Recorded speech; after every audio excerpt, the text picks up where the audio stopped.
Hi ಎಲ್ರಿಗೂ ನಮಸ್ಕಾರ. Welcome to fly continent travel agency.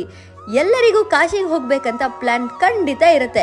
ಈ ಒಂದು ಪ್ಲಾನ್ನ ಸಾಗಿಸೋಕೆ ಈ ಒಂದು ಏಜೆನ್ಸಿ ಸ್ವರ್ಣ ಅವಕಾಶ ಕೊಡ್ತಿದೆ. ವೇರಿ ನಮ್ಮಲ್ಲಿ 5 ರಾತ್ರಿ ಮತ್ತು 6 ದಿನಗಳ ಕಾಶಿ ಯಾತ್ರೆ ಪ್ಯಾಕೇಜ್ ರೆಡಿ ಆಗಿದೆ. ಈ ಒಂದು ಪ್ಯಾಕೇಜ್ ಅಲ್ಲಿ ಏನೆಲ್ಲ ಇನ್ಕ್ಲೂಡ್ ಆಗಿರುತ್ತೆ ಗೊತ್ತಾ? ನಂಬರ್ 1 ಏರ್ ಟಿಕೆಟ್, ಹಾಗೆ ಟೂರ್ ಮ್ಯಾನೇಜರ್, ಹಾಗೆ ಅಡುಗೆ ಭಟ್ರು, ಹಾಗೆ ತಿಂಡಿ ಊಟ ಜೊತೆಗೆ 3 ಸ್ಟಾರ್ ಹೋಟೆಲ್ನಲ್ಲಿ ಉಳ್ಕೊಳ್ಳುವ ವ್ಯವಸ್ಥೆ ಕೂಡ ಇರುತ್ತೆ. ಹಾಗೆ AC ವೆಹಿಕಲ್ ಜೊತೆಗೆ ಎಲ್ಲ ತರದ ಟ್ಯಾಕ್ಸಸ್ ಕೂಡ ಇದರಲ್ಲೇ ಇನ್ಕ್ಲೂಡ್ ಆಗಿರುತ್ತೆ. ಹಾಗೆ ಈ ಒಂದು ಪ್ಯಾಕೇಜ್ ಅಲ್ಲಿ ನಾವು ಯಾವೆಲ್ಲ ಜಾಗಗಳನ್ನ ವಿಸಿಟ್ ಮಾಡ್ಬೋದು ಗೊತ್ತಾ? ಸೊ ನಂಬರ್ 1 ಅಯೋಧ್ಯ, ಹಾಗೆ ಪ್ರಯಾಗ್ರಾಜ್, ಹಾಗೆ ಬೋಧ್ ಗಯಾ, ವಾರಣಾಸಿ. ಅದ್ರ ಜೊತೆಗೆ ಬೆಂಗಳೂರಿನಿಂದ ಅಯೋಧ್ಯೆಗೆ ಹಾಗೆ ವಾರಣಾಸಿಯಿಂದ ಬೆಂಗಳೂರಿಗೆ ವಿಮಾನ ಪ್ರಯಾಣ ಕೂಡ ಇದರಲ್ಲೇ ಇನ್ಕ್ಲೂಡ್ ಆಗಿರುತ್ತೆ. ಈ ಒಂದು ಪ್ಯಾಕೇಜ್ ನ ಹೆಚ್ಚಿನ ಡೀಟೇಲ್ಸ್ ಗಳಿಗಾಗಿ ಹಾಗೆ ಮುಂಬರುವ ಹೆಚ್ಚಿನ ಪ್ಯಾಕೇಜ್ ಡೀಟೇಲ್ಸ್ ಗಳಿಗಾಗಿ ಸ್ಕ್ರೀನ್ ಮೇಲೆ ಡಿಸ್ಪ್ಲೇ ಆಗ್ತಿರುವ ನಂಬರಿಗೆ ಕರೆ ಮಾಡಿ. ನಿಮ್ಮ ಪ್ರಯಾಣದ ಕನಸನ್ನು ನಮ್ಮೊಂದಿಗೆ ನನಸು ಮಾಡಿ.